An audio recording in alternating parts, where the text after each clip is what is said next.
So far, we've learned about the trim feature and the boundary surface feature. These are actually most of what you need to know in order to move forward with creating the helmet model. But let's continue to go back and examine how these features work. I'm going to right-click on the trim and use the rollback option from the right mouse button menu. I encourage you to open this file from your Infinite Skills Working Files folder for Chapter 2, the file called Full Face Helmet. Let's take a look at how this boundary surface was created.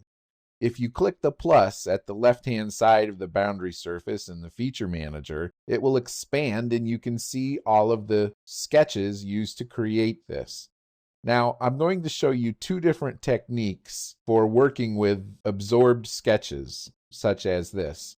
The first way is pretty convoluted. If you expand the feature that has multiple sketches, you can take this rollback bar and pull it back between the feature itself and the first sketch. And when you drop the rollback bar there, SOLIDWORKS is going to tell you that it's going to temporarily unabsorb features. You can say don't show this again, but what it really means is don't show it again this session. So the next time you start SOLIDWORKS and you do exactly the same thing, you're going to see exactly this same dialog. So you say okay, and then SOLIDWORKS has unabsorbed those sketches, but now you've got to roll down to see all of them. And now the order is inverted so that the boundary surface feature is at the bottom and all of the sketches used to create it are on the top. I consider that to be a kind of messy way of doing things, and until SOLIDWORKS 2013, it was the only way to do things.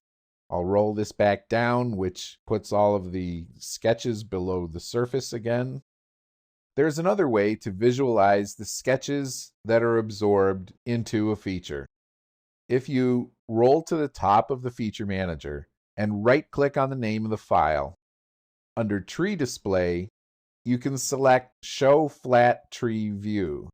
What this does is it shows the sketches always before the feature. If you're new to SOLIDWORKS, this will probably make a lot of sense to you. If you've been using SOLIDWORKS for a long time, this may confuse you slightly since you're used to seeing things backwards. The parent-child relationship, in most cases, requires that the parent comes before the child. And so here, these sketches that were used to create the surface are actually the parent features. So we have 4 parents and 1 child. But in SOLIDWORKS by default, SOLIDWORKS will show the child feature, meaning the surface, first, and then show the parents underneath it. However you choose to deal with it, I'm going to leave this setting on for now. And again, that setting is right-click on the name of the file, go to the tree display, and select Show Flat Tree View. Now I'll roll back the surface, and I'm going to show the sketches that were used to create it. Remember, this was created using a boundary feature.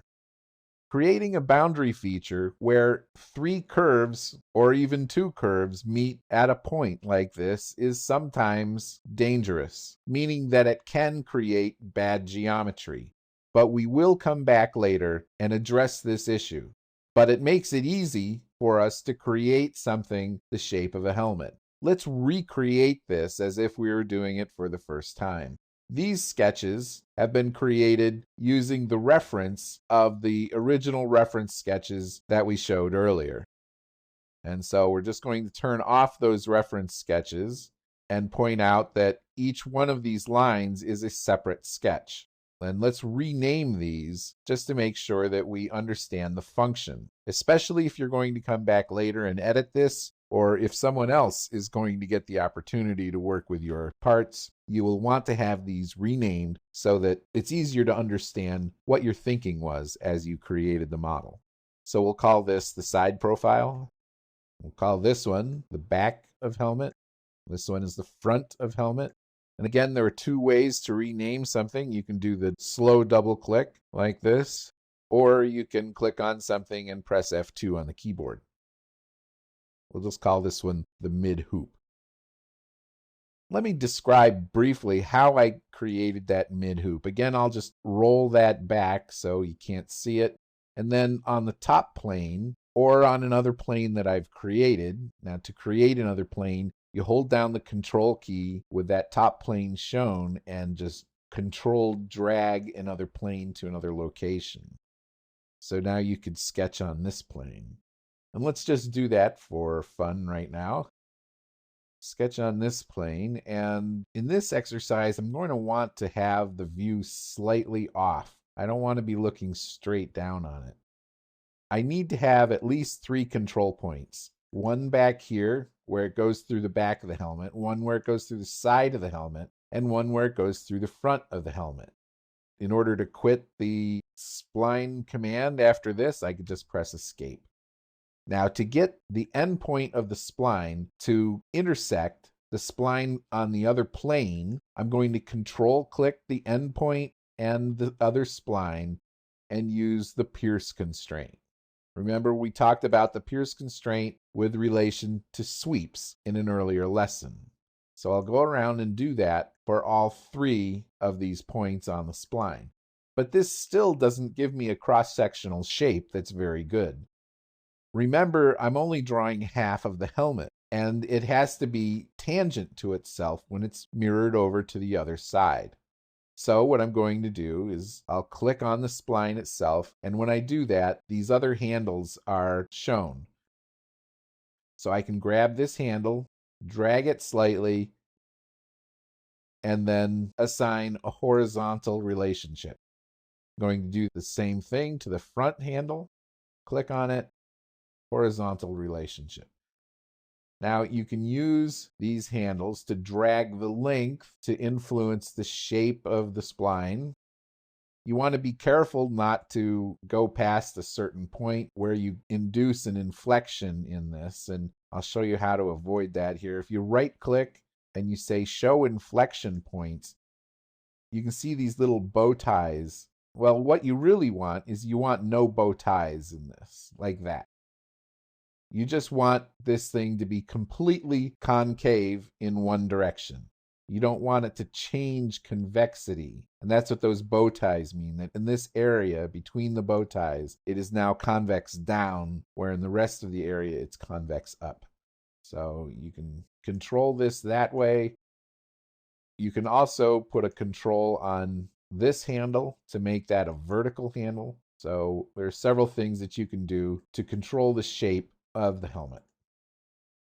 All right, so I'm going to X out of this because I really don't want to keep this sketch. And I'm going to get rid of this plane because I don't need that either. We're going to keep using that mid hoop. And I'm going to go through and create this now using a boundary surface. Now the boundary surface, you'll remember, has 2 directions of curves. And sometimes that can get a little confusing when all of the curves start joining together at a single point. But let's use direction 1 to be the 3 main curves. Notice that in this situation, I'm not using the selection manager because each one of these curves is in a separate sketch. Now I want you to notice something before we continue. If we increase the mesh density, this is starting to look like the North Pole on a globe, where all of these lines are coming down to a single point. If you were to look in there close enough at that point, you'd see that the geometry probably starts to get a little bit ugly. And what that means is that it won't be as smooth as the rest of the geometry. What's happening here is that we've essentially got a 4-sided surface where one of the sides has a 0 length. So this blue line is one side. Down at the bottom, this is another side. And on the back, this is a 3rd side. And the side that should be on the top has a 0 length. CAD in general doesn't like this. And in fact, math doesn't like this sort of arrangement very much. So usually an area like this has to get cut out of a model. Sometimes you can get away with it, but most of the time you're going to need to be very careful about this type of thing, which is called a degeneracy or a singularity in the model, where all of the lines converge down to a single point. And we'll deal with getting rid of that later on. For now, let's go on with direction 2. The only direction 2 curve we have here is this mid-hoop. And now we need to assign some relationships. And let's assign a relationship to this curve such that it is always normal to the profile, and the same for the front of the helmet. This makes sure that the entire surface will be smooth to itself when it is mirrored across with symmetry. So let's click on OK to see what we've got. And that works out great. But still notice that we've modeled more of the surface than we really need. So I'm going to get rid of this and just use our original surface. And then introduce Sketch 8. Let's turn off these other sketches.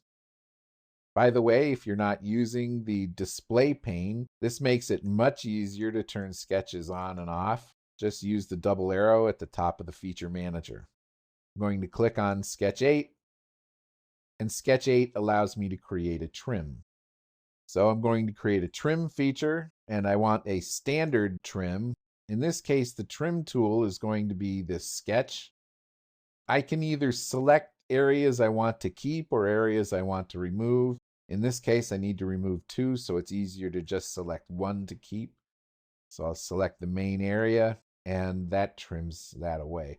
Now you see how much easier it was to do that than it would have been to create all of this jaw area for the helmet. Now I'll go ahead and turn that sketch off. And then I'll roll down one. Notice the trim fails. That's because I added this feature. And so if I remove the feature, then the trim works again.